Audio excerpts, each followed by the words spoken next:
মোকতো দেখাই পাব মই কান্দি কান্দিয়ে গাড়ী চলাই আছোঁ। মোৰ গামচাৰ হেৰিটো কমপ্লিট ভিজিয়ে গৈছে। মই গলত এখন ডিঙিত এখন গামচা লৈ আছিলোঁ, গামচাখন চকুৰ পানী মুচি মুচিয়ে মোৰ ভিজি গৈছে। মোৰ এতিয়াহে বেছি বেয়া লাগি আছে।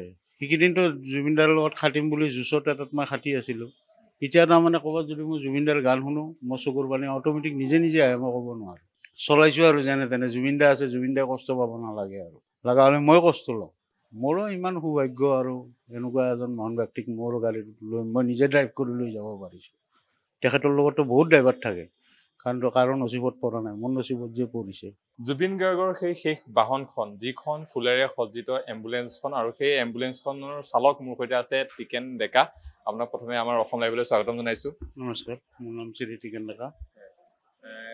আমি গম পাইছিলোঁ যে আপুনি যি আমাৰ অসমৰ সকলোৱে মৰমৰ হিয়াৰ মুঠি জুবিন গাৰ্গৰ শেষখন বাহন আপুনি চলাই তেওঁক লৈ গৈছিলে সোণাপুৰলৈকে।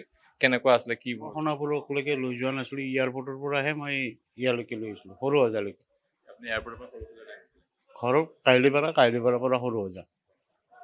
কেনেকুৱা লাগিছিলে সেইখন? তেতিয়াতো আৰু বহুত বেয়া লাগি আছিল, জুবিনদা নাই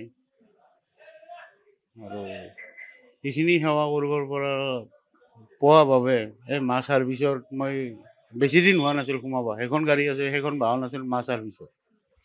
মই সোমাব 2 মাহ হৈছিলহে। মোৰ ভাগতে পৰিল তাৰমানে এনেকুৱা এটা হেৰি। আমাৰ অফিচটোৰ নাম হৈছে মা ছাৰ্ভিচ। আপোনাৰ কেনেকুৱা লাগিছিলে সেইটো টাইমত? বেয়াটো যথেষ্ট বেয়া লাগি আছে, ইমান ৰাইজৰ হৈ চৈ লাগি আছে, তথাপি আৰু কিবাকে চম্ভালি আনিছোঁ আৰু। ইমান মানুহ হৈছিলে, তাৰ মাজত চলাবলৈও যথেষ্ট অসুবিধা হৈছিলে। বহুত অসুবিধা হৈছিলে। কেনেকুৱা ধৰণৰ কি হৈছিলে?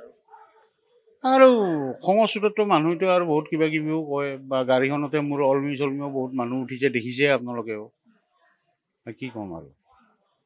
আপোনাৰ এতিয়া হেৰিটো কেনেকুৱা লাগি থাকে যে আপুনি এজন মহান শিল্পীক শেষবাৰৰ বাবে আপোনাৰ গাড়ীত উঠিছে?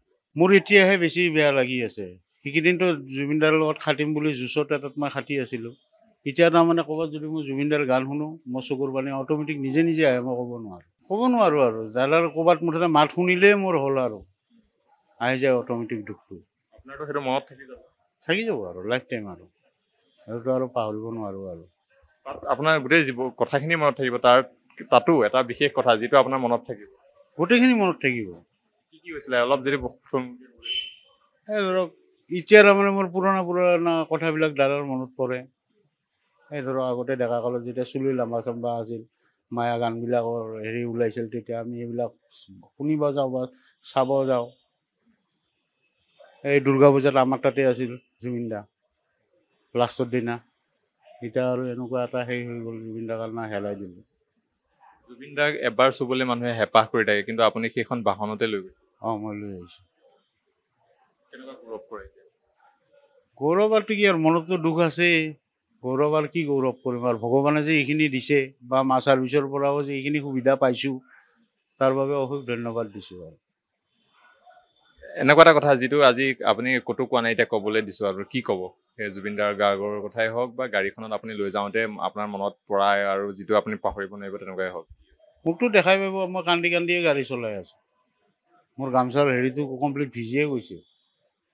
মই গলত এখন ডিঙিত এখন গামচা লৈ আছিলোঁ, গামচাখন চকুৰ পানী মুচি মুচিয়ে মোৰ ভিজি গৈছে। ৰাইজৰ যিমান কান্দোন দেখা পাইছোঁ, তাৰমানে যিমান ৰাইজে কান্দে তাৰমানে তাতকৈ মোৰ বেছি ওলায় লৈ যোৱাৰ কাৰণে। বা মোৰো ইমান সৌভাগ্য আৰু এনেকুৱা এজন মহান ব্যক্তিক মোৰ গাড়ীত লৈ মই নিজে ড্ৰাইভ কৰি লৈ যাব পাৰিছোঁ। তেখেতৰ লগততো বহুত ড্ৰাইভাৰ থাকে, কাৰণ কাৰো নচিবত পৰা নাই, মোৰ নচিবত যে পৰিছে। নিশ্চয় ময়ো কাৰোবাৰ কিবা ভাল কৰি থৈছিলোঁ নেকি, তাৰ ফলত পাইছোঁ এইটো। বা আপোনালোকৰ চেনেলতে আহিব যি পাইছোঁ, এই মা ছাৰ্ভিচৰ হেৰিৰ জৰিয়তে আহিব পাৰিছোঁ। আৰু যেতিয়া আপোনাৰ কেতিয়াবা গাত চাত থাকে, তেতিয়াও আপোনাৰ জুবিনদাৰ গাড়ী আছে বুলি সেইকাৰণে অলপ কেনেকুৱা লাগে? কি ক'ম আৰু, এইটো আৰু ক'ব ভাষা নাই আৰু।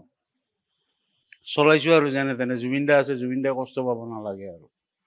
লগা হ'লে মই কষ্ট লওঁ, সেইবাবেই গাড়ী চলাইছোঁ।